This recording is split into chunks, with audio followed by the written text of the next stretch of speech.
I wrote the original briefing document for what was codenamed the P11R.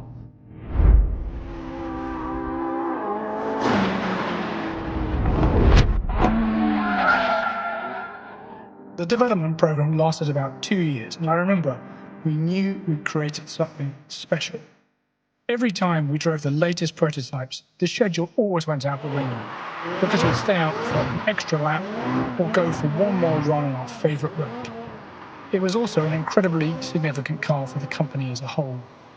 I remember when we launched the 12C back in 2011, we were accused of building supercars that were fast and capable, but maybe lacking in character.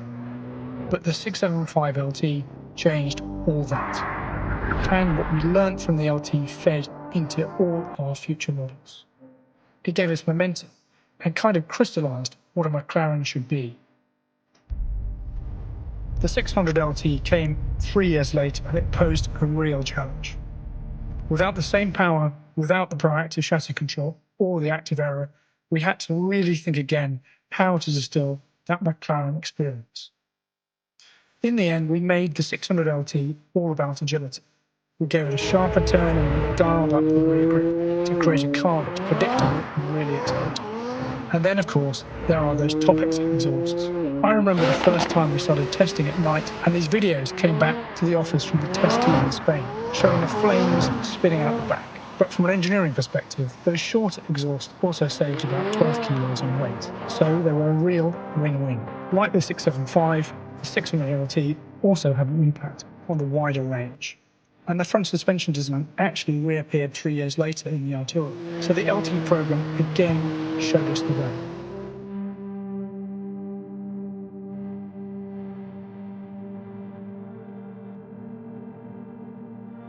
By the time we came to the 765LT in 2020, I think we definitely understood what an LT should be, but it wasn't just a case of rolling out the same formula. One of the trickiest things was saving weight, because the 720 was already a light car at around 1,400 kilos. So we had to chase every gram, using thinner glass, fitting titanium wheel bolts, and even replacing the door stowage with elastic nets, which saved something like 800 grams. In the end, our target was saving 65 kilos, and the 765 ended up 80 kilos lighter than the 720. So the team did a great job, and the 765LT was about as extreme as we could make it, and it's really intense to drive. Yet even an LT that extreme had an impact on our other models. The recently launched 750S was directly influenced by the 765LT.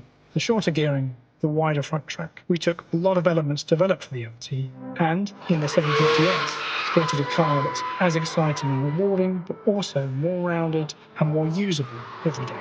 I'm incredibly proud of our LT cars. They've developed a strong following, and LT owners are amongst the most committed and supportive customers who use their cars exactly as we intended on road and track.